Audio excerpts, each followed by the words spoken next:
Yeah. Right, mate. How are you doing, Scully? Good. Thanks for joining us, pal. Pleasure, mate. Always. Got a couple of your old shirts up behind me. I always wear them when I'm walking out of the supermarket. Morrison's Italy, we're pretending I'm you. Bring back some good memories, that. Oh, I bet it does, doesn't it? Yeah. It's funny though, just on that. You actually say you don't miss playing, do you? No, I don't really. You know, when you get to when you go as guests or whatever to Challenge Cup final or Old Trafford for the grand final, you certainly miss it them days. You know, walking out that tunnel and them special occasions. But the week to week, mate, I've not really missed it from the day I finished. No. Surprising that, especially. I think I'm going to big you up here. You're quite an intelligent bloke, aren't you, as well? You always keep yourself busy and you keep yourself fit, like myself. We're always at gym and that. Do you think that's a good thing to do? Yeah, I mean, I just followed your lead on that, Pete, didn't I? I had so many other interests as well. With when I was playing, it was an easy transition for me from playing to to life after. And a lot of people obviously speak about when they finish playing of losing that team spirit, banter, and I'm lucky that I'm still involved. I was involved with Saints, obviously on a different department than the playing when I retired. But you're still amongst the game, you're still amongst the players and the staff and everything else. And then obviously going into the coaching world as well, you're still involved with the game. So best of both worlds, really. You're still heavily involved in the game, but there's also life outside that as well. You've kept yourself so fit. I always see you and I always think you could probably, if they had an injury crisis, you could probably turn out and still play. Yeah, you know what? It's a lot of people ask you that, and obviously different training's different than what I do now. But yeah, it was always a big part. It was always a big part of my life was keeping fit. I always enjoyed the training part of it, even the horrible stuff of pre-season. It was always something. I love the challenge of it. I love pushing myself to my limit. And just because I don't play anymore is not something that's something you can just switch off. It's I enjoy that. I enjoy the challenge, and maybe it's a vanity thing as well of keeping fit and healthy, and it is something that I enjoy doing. And training's a massive part of my life. I do it every day, and long may it continue. You'll never stop training. You're a machine. No, I know. Came over here, we had a bit of a night out, and we had a few beers. I was dying morning after, and then you're up bright and early and ready to go off and to gym. I think, how did you do that? It took me 3 days to recover. Only had pints of Guinness and black. Yeah, God, it was a good night as well, wasn't it? Halifax, oh God, mate. Do you know? I just thought of something. We went up to Ovenden Club, didn't we? And we did like through Heartbeat Sport. You present them with a defibrillator. And it was a cracking afternoon, mate, but we'd had a few beers and I was full, me. I think the beer was up to here on me. I went to Shant and I said to you, I was just full. I wanted to go home and just go to bed. And so what do you want to do now, Scully? And he goes, it's up to you, Emma. What are options? And I goes, we could stay here for one and go to Ivy House. We can go back to my house, just have a quick brew there or whatever. Or this town, we could go to Yates's, and this is what he did. You went, Yates's it is then. I'm like, oh no. And we went, it was horrendous, weren't it? Oh yeah, it was an experience, wasn't it? I was embarrassed. I don't think we chose the best day to go to town. I've never seen so few teeth in there on one night. They were all women walking around with the shopping bags from afternoon, weren't they? Yeah, I don't think I took you to the best place in Halifax then. And then we went to... It's all about the company, Pete. Oh, cheers, mate. You know how to make someone feel good. And I remember when you stopped, I'd stopped over at yours, and then when we said we're doing that, you goes, oh, tell you what, says, I'll book an hotel and we'll have a right good night out. And I said, no, you don't have to book an hotel. You can stop at mine. And he went, oh, nice one, brilliant. And I got off phone and Tracy went, Pete. And I went, what? She said, where's he going to stop? Because we're renovating a house. And I went, oh, I'll sort it. And I had 2 weeks. And I had to put bathroom suite in, tile it all, and decorate a spare bedroom for you. And I did it all in 2 weeks.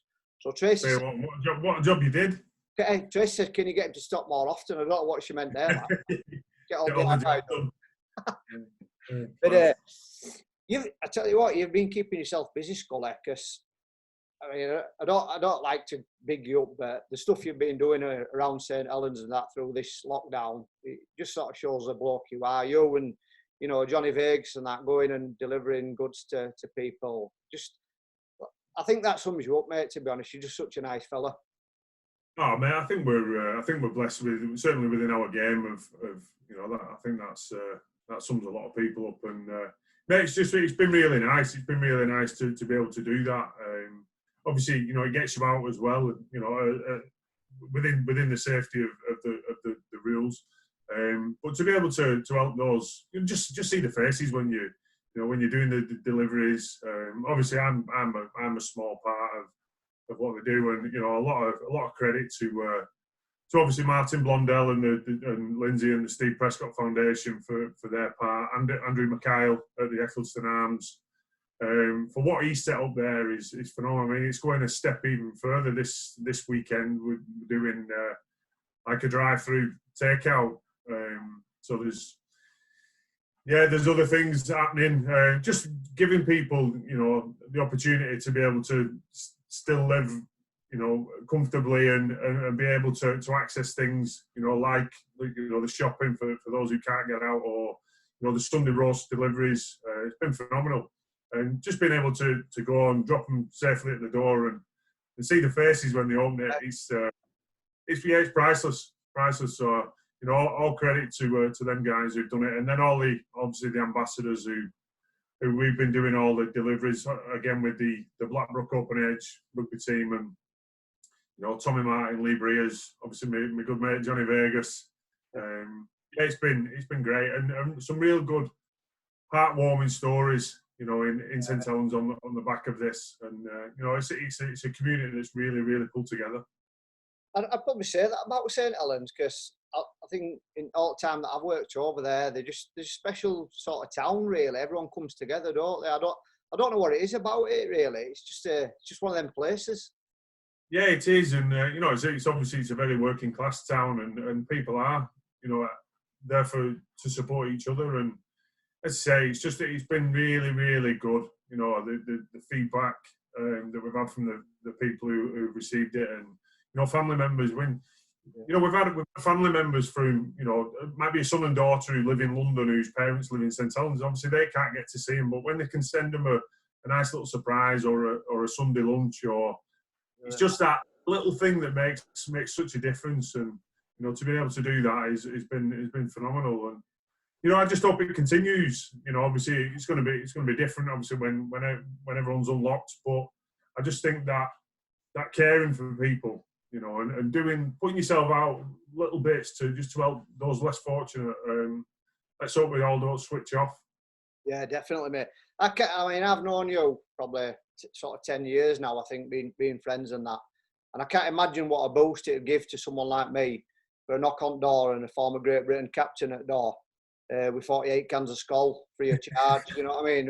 And every time I hear a knock on door, mate, I'm hoping it's you and just some scallies doing knock on door runs. So thanks for thinking of me as well. But Halifax is a bit. No problem, mate. The Skull's in the boot, ready for me to Halifax. Start the car. You always look good, Skull. I always say that, but I cut my own hair last night, but you've become a bit of a professional barber, cutting celebrities' hair. Cut Johnny Vegas the other week. That was funny, that, when you got your 2 metre pole out.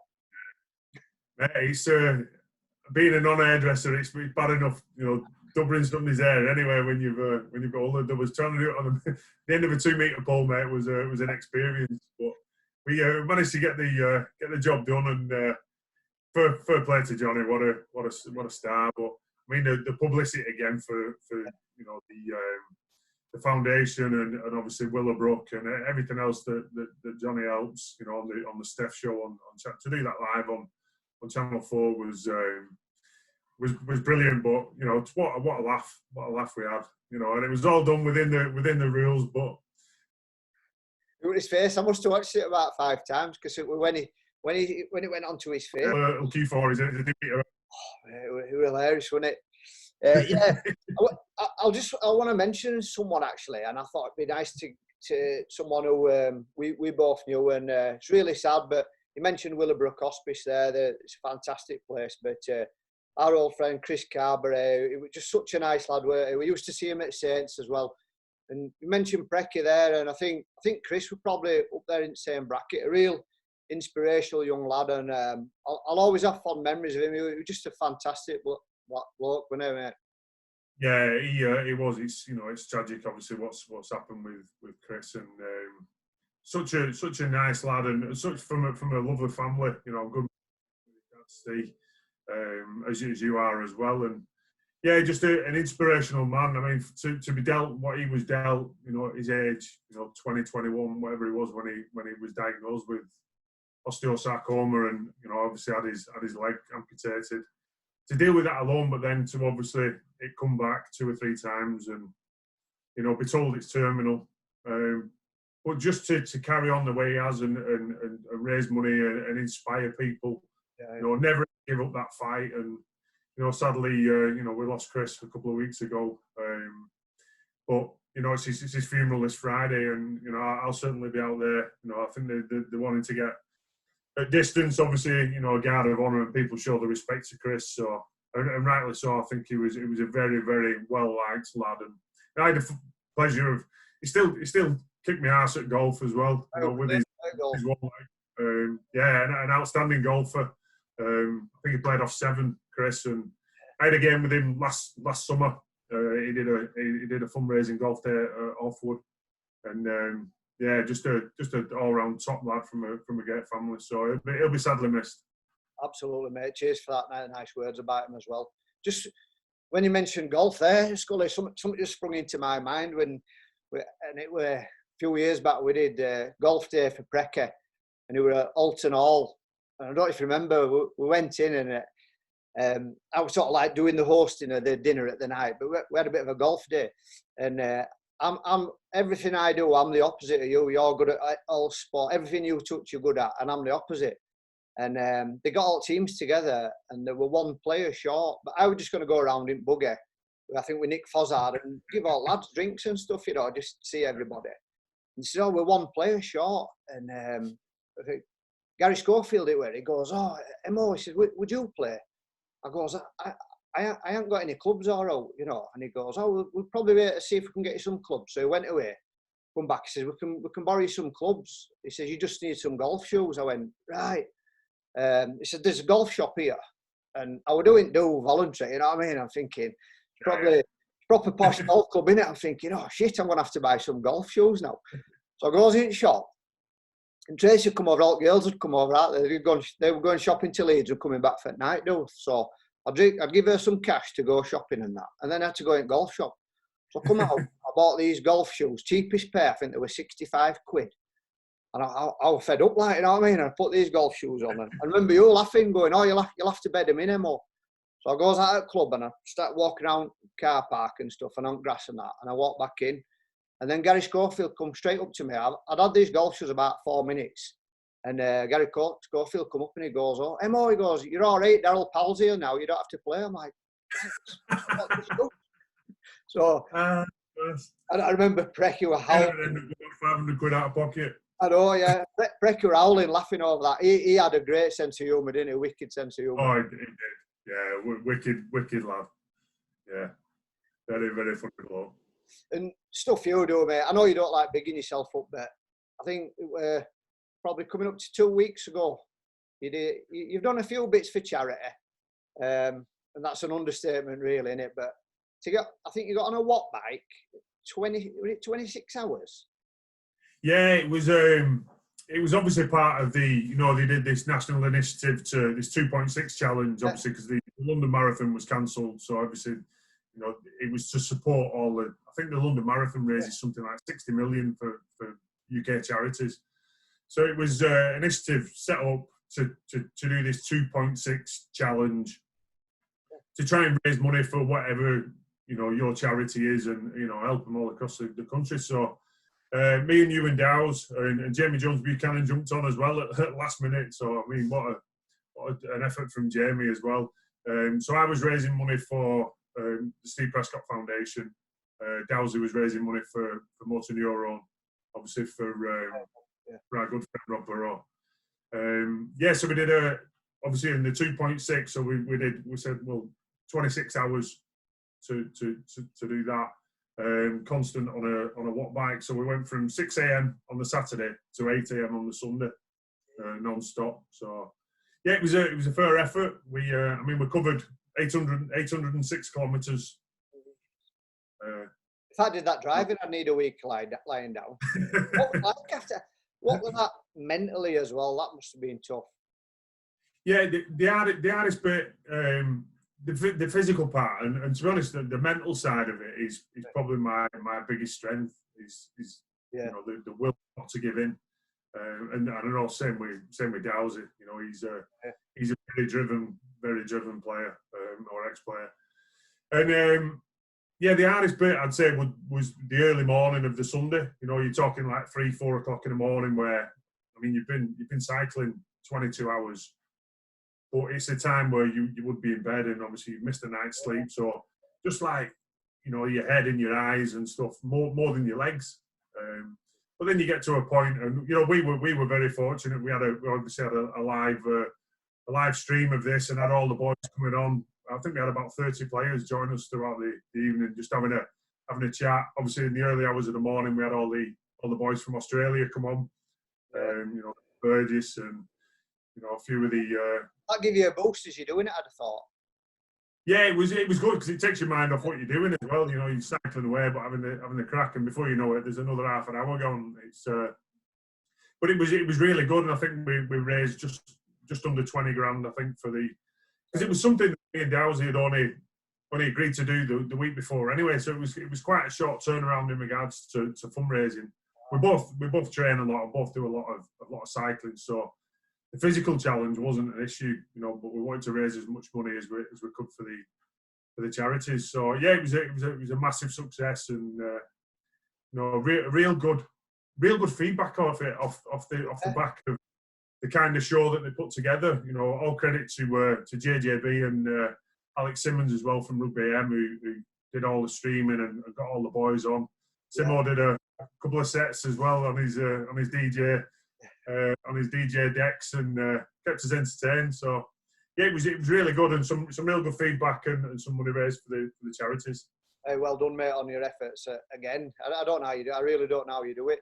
I know I jumped on and I watched it for a little bit on Saturday, round about early evening.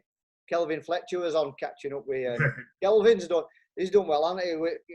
Strictly Come Dancing. I could imagine you'd be good on that. Are all lads from Oldham good? Mate, we're all good dancers from Oldham. He's a top lad, Kelvin, a real good friend of mine. Yeah, I mean, I spoke to Kelvin literally the day before he went into Strictly, and I was having a chat with him, and he was saying like, oh, you know, I don't know what to expect. You know, obviously he was a late call up for one of the guys who got injured, and he said, oh, I don't know what I'm going to do and all that. And then you watch week one, and I think he gets 10s or whatever. He's and yeah, he's just a natural, and he's a natural performer, and yeah, top lad. He did well. Do you know? I just had another flashback. Then I did St Helens 10K for charity, obviously for Steve Prescott Foundation did it for, and when I got over there were me and my mate Kieran from Halifax, and we're both not fitness fanatics. We didn't train or anything when we got there. And Martin Blondell put us in with you and all, Alan Hunt and all them, and in with all elite runners. And honestly, it set off from stadium. Me and Matt man a shotgun. She said to me afterwards, when I was shooting gun, he says, I saw me. He says, I thought, shall I point it at him? Like, you know, like, shotgun, and you come out of the stadium, don't you? And we came out, I'm not joking here, you all ran past me and Kieran that fast. I actually felt like, I said it to him afterwards, I actually felt like we were doing the Michael Jackson moonwalk going backwards. It felt like everyone was going like that, and we were going back. We got about a mile in, and Kelvin Fletcher, he was next to me, and I was chatting to him, and I was jogging, and I probably jogged about half a mile with him, and I kept up with him, and then he wanted to get going, so he went off, mate. You should have seen me. I think I was in that park hyperventilating. He's a fit lad, isn't it? He was like, too much for me. But I know I mentioned Strictly Come Dancing. I think you'd be, and I said this about James Roby. I've been watching that Celebrity SAS, and I think it's brilliant. I think you'd be good at something like that with your fitness and mental strength. Would you fancy it or like that? Yeah, mate, I'd love to do that. I watched it the other day. I've not seen a lot of this series. Yeah, mate, right up my street, because the physical stuff, but the mental stuff, of not giving in and pushing yourself beyond your limits it's a kind of sick thing to have, but it's something that I really enjoy. Is like taking yourself to that limit and seeing how far you can go. It's it's definitely something that I'd love to have a crack at that. Whether I could keep my hands off that Middleton, I don't know. Oh yeah, I thought Tony Bellew came close, didn't they? Yeah. I thought they were going to have a bit of a tear up there. I mean, mate, that's what the show's all about. And, yeah, but it's definitely something. I watch it, and I just think, I'd love to be in that position. Yeah. Honestly, I think you'd be good at that.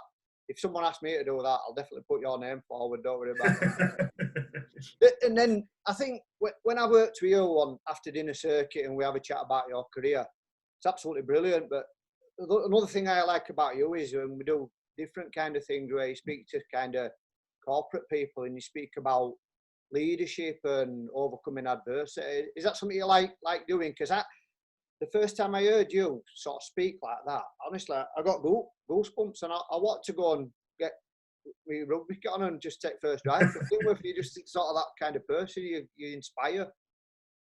Yeah, do you know what, Pete? It's something I really enjoy, and business is something that I really enjoy as well. But there is so many crossovers with business and sport, and I've always said it. I'm probably biased because I am one, but I think sports people are such good people to go into business with as well, because of everything that they've come through. The discipline, the dedication, the work ethic, the culture, the teamwork, everything that certainly made us successful at St Helens. All them things is what businesses can learn from as well. I know we've done numerous talks together in corporate, and I've done other presentations, and it's really only talking about my experiences and my skill sets that have helped me within rugby, but there are so many things that carry over into business. It's good. When I listen to you, I take things away from it. It makes you think about your life almost, and you get a bit more focus on things. That's all. I'm just bigging you up again, mate, to be honest, so fair play to you. Keep the good work up.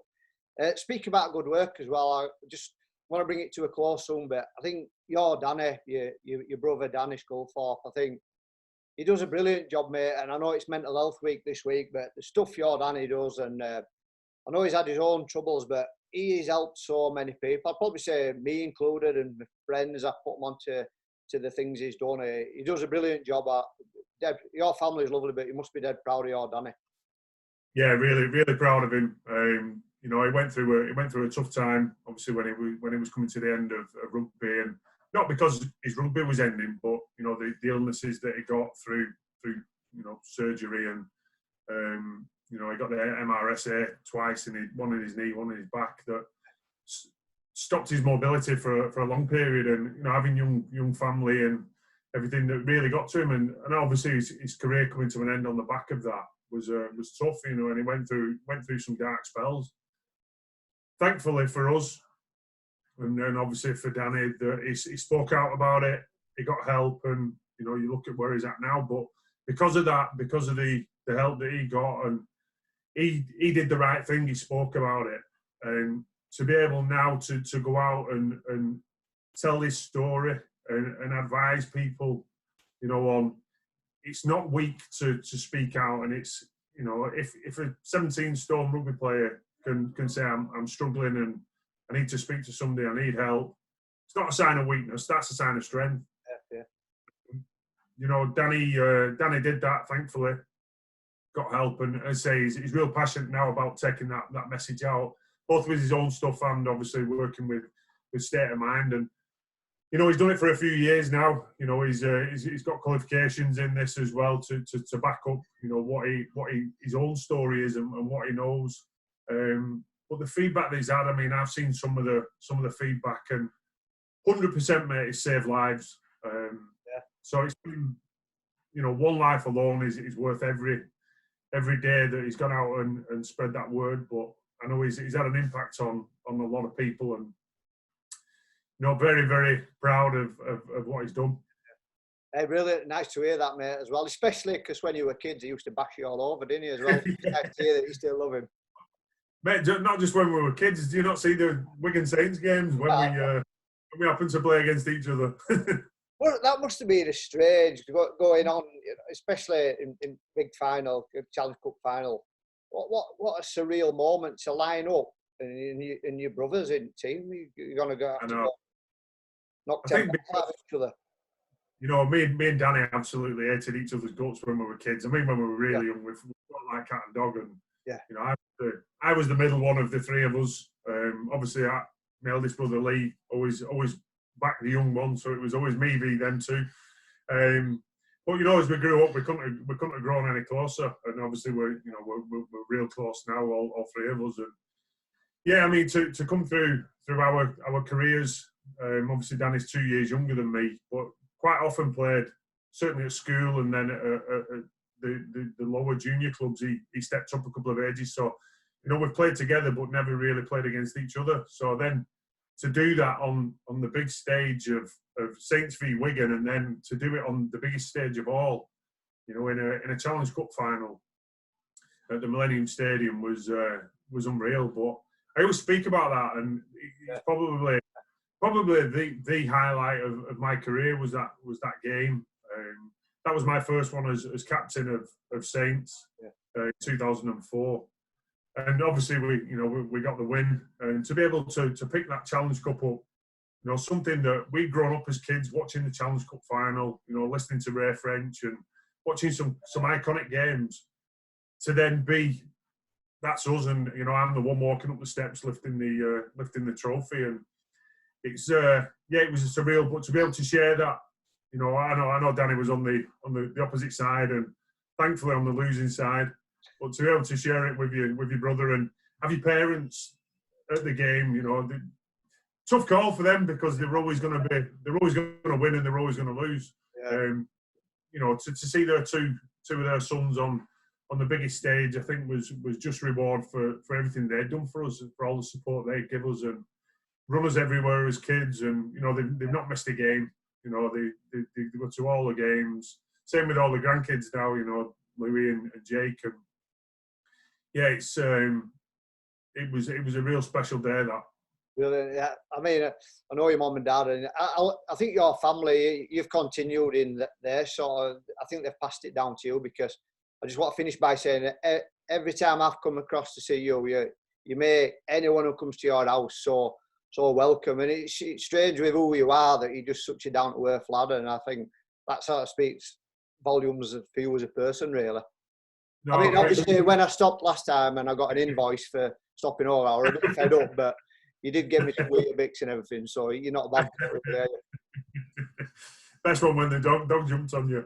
Oh, do you know something? That was the first time I'd been to your house, and I think we were going to do a talk somewhere, and Great Britain were playing New Zealand, and I rang you up and I said, do you want to set off early and we can watch Great Britain match? Well, what time does it kick off? It was about, I can't remember, 4 o'clock or something like that. He says, well, you can watch it at my house, and when it finishes, we'll drive straight up and do us after dinner talk. Like, I went, all right, Brill. I went to your house, and it was the first time I met all the kids and that. Brilliant. Your kids are the credit to you and Lindsay, honestly, they're lovely. And we sat there and we're chatting to the kids, and game came on, and I'm sat there, and I'll think about, it's weird this, but I'll think about my dad, because we used to go to internationals, me and my dad passed away, and I thought we might have been at this game, and you would have probably been playing, you know what I mean, when we used to go, and it would have been a bit of a kind of a surreal moment. And then you says, do you want a cup of tea? And I said, oh yeah, please. And you went and got us a cup of tea, and no offence to people from Lancashire, but you don't make cups of tea, right? You brought it over. It was like a pint of Guinness, and at the top, if I moved it a little bit, it was all going to fall off. Like, you didn't put enough milk in it. It was scalding hot, and I just went to take a bit. It burnt my lip and all like that. I'm holding it like that.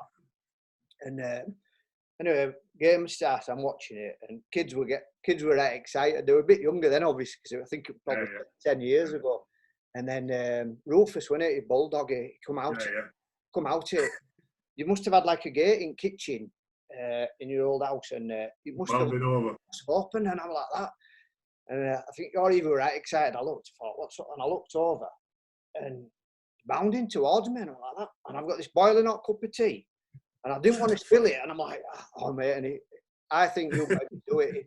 He ran over and he jumped up. I've never seen such athleticism from a bulldog, and he full on looked in his face.